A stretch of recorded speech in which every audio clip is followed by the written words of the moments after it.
po ang update mga kaibigan sa ginagawang bahay dito sa ating sariling lote. Yun po, ginagawa na po nila sa taas. Nilalagay na po yung mga crocodile, yung mga ganito, yung ganito po 3/4 size na nabili natin ngayon. Maraming salamat po. Yan po, yun po sila sa taas, kinakabit na po. At tuloy-tuloy yung paggawa. Nandito yung mga bakal. Yan po. At yung semento na nabili natin. Ayan po. At yung savana andun po sa may unahan. Yan po. Pampatibay po yan. Yung waterproofing. So yun po. Mga susunod na araw mabuhos na po dito. Pero kailangan daw may mga kasama kami dito. Siguro mga mahigit 10 tao daw, sabi ni architect, para tuloy-tuloy yung pagbuhos sa taas. Kasi para hindi tumigas yung semento at ma-rent po ng mixer. Nabuhan sila. Nagawa na po nila sa taas. Yan, salamat po sa panonood palagi at pagsuporta, pagsubaybay. Yan, thank you so much. At sa walang sawang panunood. Maraming salamat Tita Ana ng Michigan, USA. Maraming salamat po sa inyo at sa iyong buong family sa tulong nyo po dito sa lote at sa bahay. Yan po, sobrang dami po ng nagastos dito ni Ninang Ana. Hanggang ngayon tuloy-tuloy po. At syempre yung mga talagang tumutulong sa atin din simula sila Tita Cora, si Ninang Sabet na tumulong sa farm, salamat po. At sa inyo po, yan, nagkaroon kami ng lote doon sa farm. Yan, Ninang Sabet, salamat po. Mga baboy kay Tita Cora, yan, Tita of Canada, kala Ma'am Rosemary, yan, salamat po sa baboy. Yan po, tuloy-tuloy po at medyo malaki-laki na. So abangan nyo po yung ibang update pa dito sa ginagawang bahay para yan po, konti na lang matatapos na to. Marami-rami pa pala. And yung kabila, wala pang buhos. Yan. Yan pang susunod sa kabilang part nito. Ito muna, simula sa isang kwarto hanggang sa sala, CR, hanggang kusina. Yan, para magkabubong na siya. Yan. Para pwede nang magpalitada at flooring. Yan po. At dun po, mabuhos din sa kabila. Marami pang bakal, semento, mga buhangin po ang gagamitin. Pagpalang hapon mga kaibigan, ito ang update sa ginagawang bahay, ang ating munting dream house, sariling lote. Ito po, nag-order tayo ng mga panibagong bakal. Ito po, 12mm at 10mm na bakal kasi dadagdag to dun sa taas kasi mabuhos na po. At ito po, crocodile. Ayan po. Salamat po dito sa crocodile. Ayan.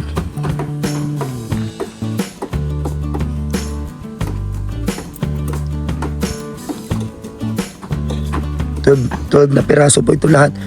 Nasaan ko ninyo yung iba? Kaning crocodile. Ayan po.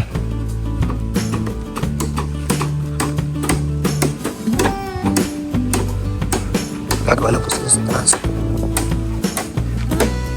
Ito yung mga bagong semento.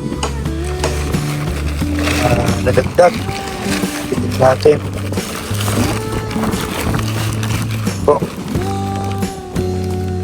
Nadagdag tayong 20 pirasong semento. At yung savana ba yun? Ang Sahara. Pang waterproofing po. Panghalo sa pagbuhos. Sa semento. Ito pa yung mga ibang dito. Mga semento at doon pa yung iba. Kunin nyo, nasaan yung ibang crocodile? Nasa taas na. Ay, kinabit nyo na. Kinakabit na pala. Yan, kaninang umaga kasi sinukat na dyan ni Kuya Tong.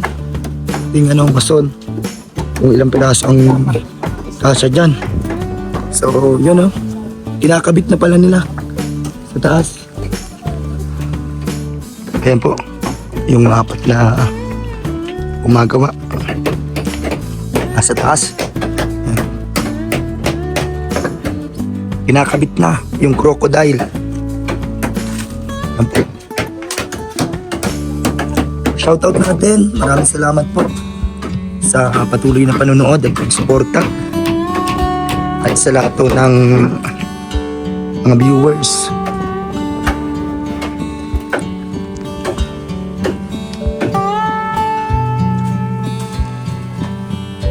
Yun na po. Sasabihin natin po ito. Lagyan natin.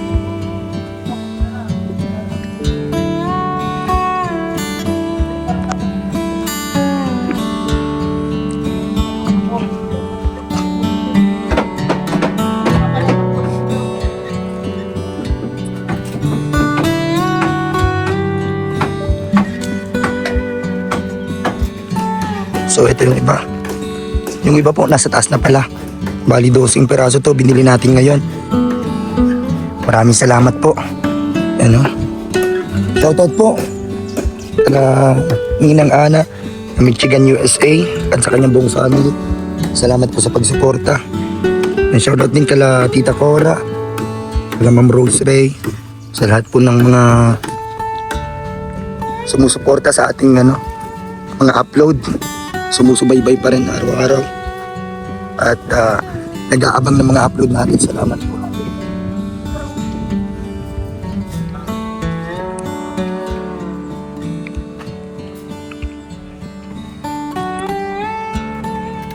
Ito yung mga unang nabili natin na medyo manipis lang siya.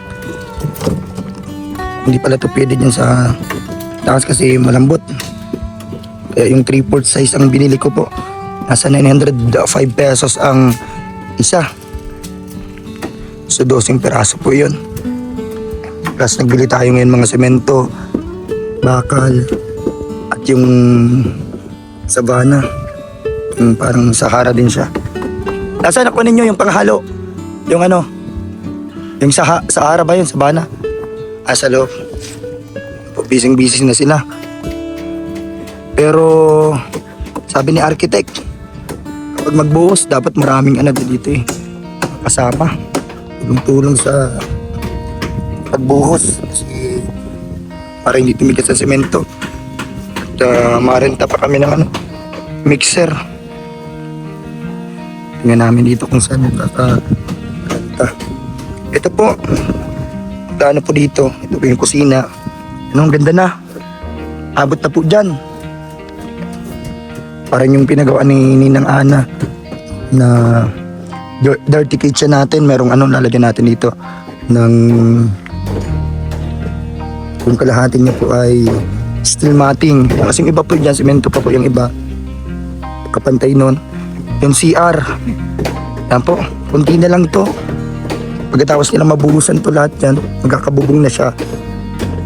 Ang poproblemahin na lang dun sa kabilang side, yung isang kwarto at sa balkon po.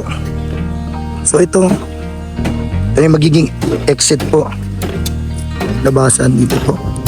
Magawa tayo ditong pintuan. Yung kahit parang tubular na ginamit natin dati. So ito, full force silang apat. Sila Kuya Tung, si Rainer, at si sila Kuya Ninyo at si Bon, at si Bogart. Ito yung mga natitirang mga crocodile na malambot lang siya. Mas mura lang to Nagbila ko dati nito, nasa 10 piraso. So yun iba, ginamit na nila pang forma. Ayun na po, yung mga pamporma sa biga. At yung iba doon, yung pangporma sa pagbuhos ng haligi. Pero yun po, sabi nga nila nung nakarang araw, kailangan talaga yung makapal. Kaya nagbili tayo ng makapal. Salamat po. And nakabili tayo. Yan po, makapal to, 3/4 size to. Talagang hindi ito mababali. Yan. Ayun sila sa taas, gumagawa.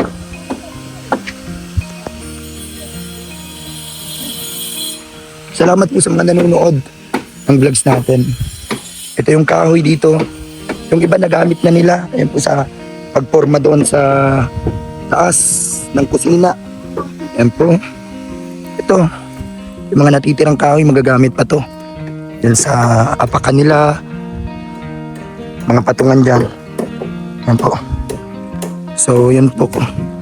Pagkatapos mabuhusan na to, yan na lang po problemahin natin kabilang side. Yan, aasintadahan pa to. Papantay po yan para sa isang kwarto. May bintana po yan dito sa part na yan. Pintuan. Ito. Buhos din po yan dyan sa taas. Balkon. Yan po. Parang ano na din siya, style parkingan. Ito yung pinaka main door. Yan po. Dito, bintana. Pintuan po dito sa isang kwarto. Ganito po siya kalawak. Kaibigan, salamat po. Ano?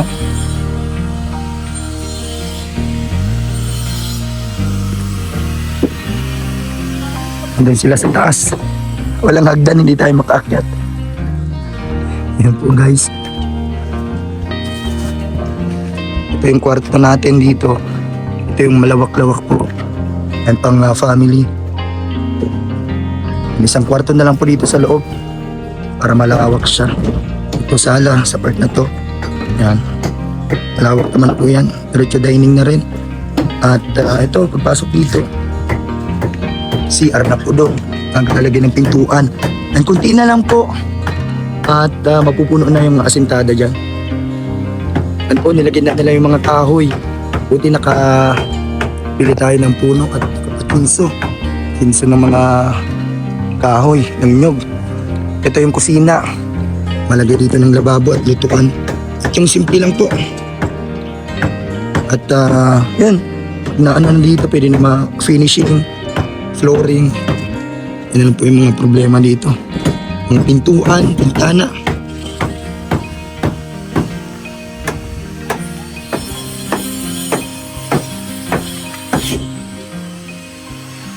So, yun.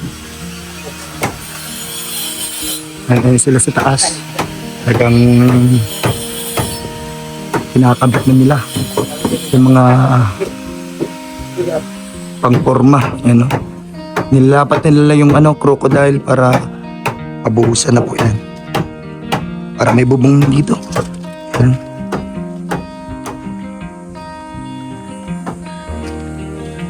Ito yung bakod natin. Kawayan pa lang siya. Pero pag may blessing tayo, makapalitan din natin ito. Salamat po sa lahat ng mga nanonood at sumusubaybay sa mga vlogs natin. Salamat po sa lahat. Comment po kayo. Isa pa rin po sa mga sumusubaybay, nanonood at nakasuporta sa ating mga vlogs. As architect, busy. Mga ilang tao ang kailangan natin, architect, panagbuhos na. Marami. Para pasapasa sa taas. Sa kanya makaka-renta ng mixer kung sakali. Meron na dyan. Mixer. Kaya sila sa taas. Guys. Yung mahangin. At hindi tayo pwedeng umakyat. At nalulula tayo. Madali tayo mag-ilog. Baka maano tayo dyan at balance. So yun po. Tingnan nyo na lang dito. Side na to.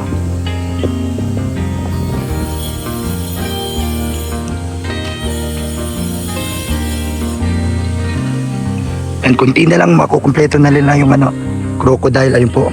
Yung mga kulang pa nandyan. Alagay po doon. So yun. Mga ilang araw pag naikabit na ito. Yan. Pwede na makabuhos. Pahanap kami dito mga tao na pwede namin makatulong. Kahit isang araw lang.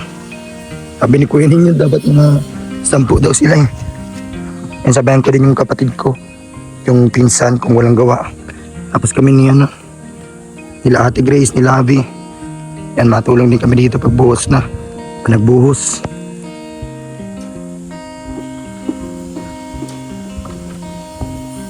Nakakabit na po nila sa taas para ready na. Ilang pintuan lahat to. Isa doon, isa sa kwarto, doon sa labas, dito sa CR, pampintuan ng CR. Tapos dito, sa exit.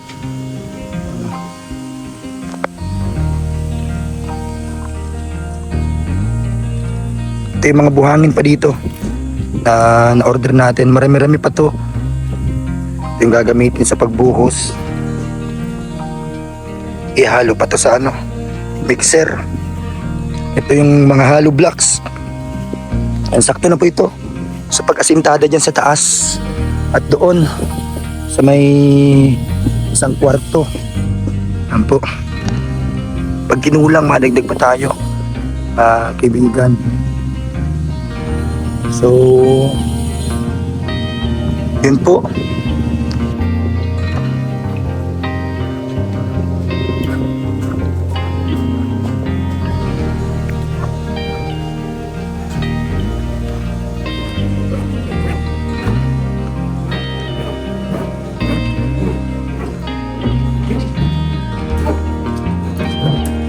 Kinakabit nila sa taas.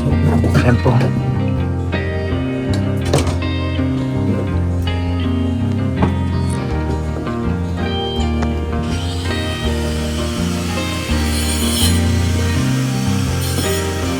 Tapos niya lalagyan yung akal.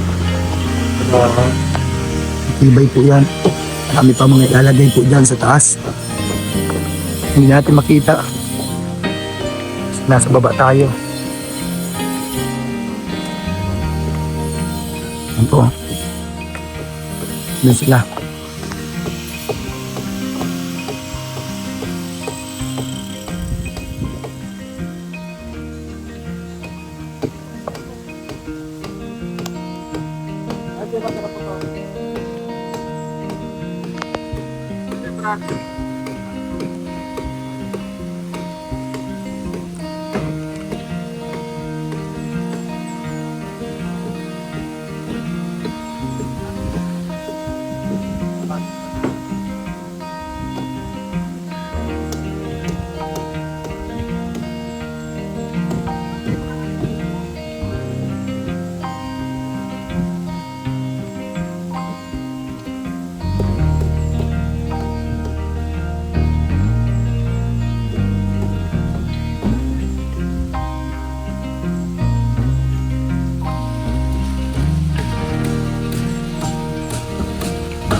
Dito po, ilang patong na lang to.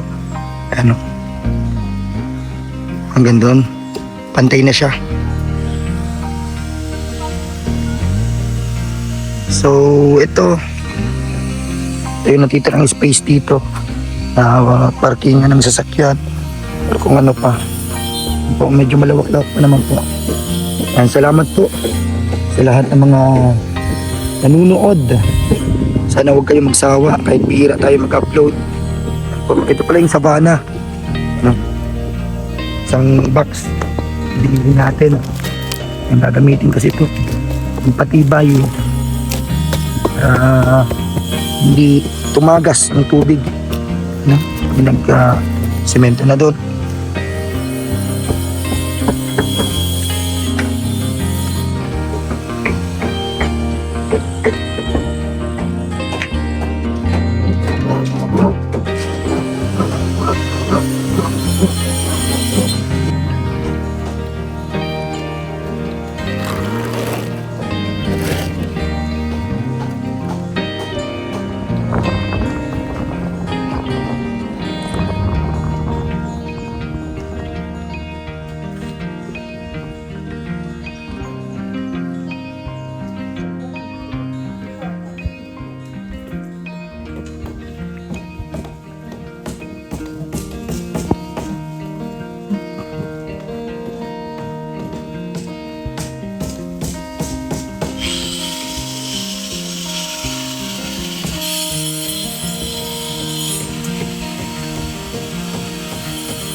So yan po, talagang busy sila dito sa taas. Yan, tinatapos nila lahat yon. Ginagawa po dito sa taas. Yan po, salamat sa panonood nyo. Sana i-share nyo po yung vlog natin, yung videos natin, para ikalat ng YouTube. Malaking bagay po ito sa ating channel. Hindi tayo maka-upload kasi minsan masama ang pakiramdam natin. Yung boses natin hindi pa bumabalik sa dati, paus pa rin. Kaya salamat po, pa-likes, share at comment po. Maraming salamat po. Supportahan nyo palagi sila Kuya Val Santos Maltubang, Kalingap Rob at Edna Vlogs, lahat ng K-Boys at Team Kalingap. Maraming salamat po sa lahat. Sa inyong lahat po sa Team Kalingap. At syempre sa mga sumusuporta sa atin, ng mga Kalingap viewers, salamat po. At sa ibang mga viewers, salamat po sa inyo. Yan. Ayan po sila. Talagang tinatapos nila lahat doon. Ang grabe. Masisipag itong karpentero. Sabi ko nga nung nakaraan, paano na kaya itong mga ito pag wala na tayong budget. Kasi grabe na din po ang gastos ni Ninang Ana dito. Grabe po yung bahay na to. Talagang hindi basta-basta.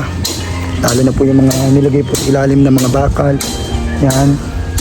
Talagang grabe po. Kaya ang sabi ko, pag wala nang budget, yan, pahinga na sila muna. Yan, pahinga muna tayo sa paggawa. Pero yun po, sa blessing ni Lord, yan, tuloy-tuloy pa rin kahit papano. At ipag-pray natin na matapos na to bago magtag-ulan. Yan, wala tayong ibang kundi yung inyo pong panunood. Yan din po ang inaasahan natin para may pang tayo dito kahit paano, yung mga pampasahod. Siyempre yung budget dito sakto lang sa materyales talaga, mga pang materyales. Hati lagi ang budget to. Tapos sa mga karpentero, yan, bali 4 sila ngayon na gumagawa kasama yung isang mason. Salamat po sa walang sawang suporta at panunood. Sana wag kayong magsawa sa ating channel. Yan po.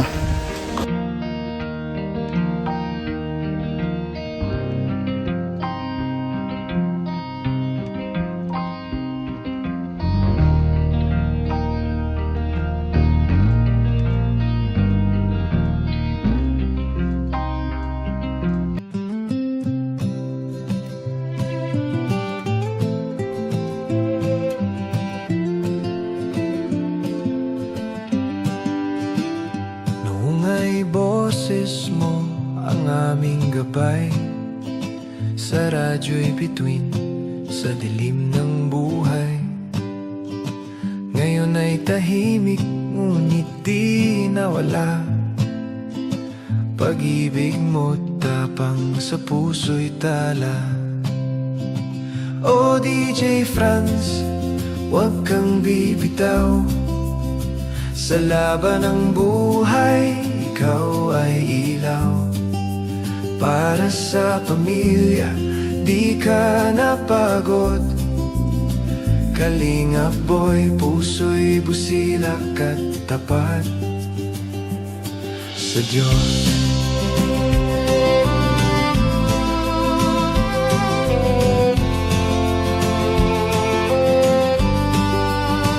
Bawat patak ng pawis ay iyong dasal upang mahal mo'y di magutom kailanman.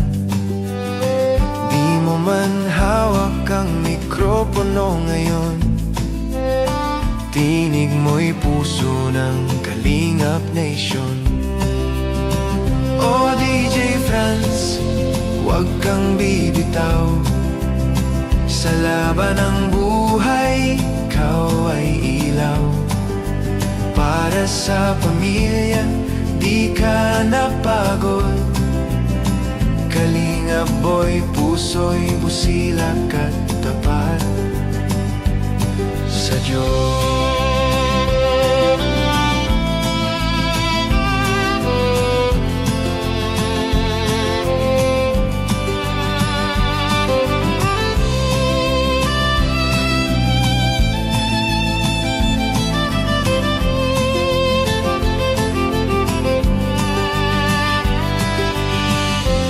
Panahon man ay magiba, pangarap mo'y patuloy na dala. Hawak mo ang mikroponong ginto, tinig ng pag-asa sa puso'y totoo. O DJ Franz, mananatili, boses ng pag-ibig at pag-asa, para sa pamilya, para sa bayan.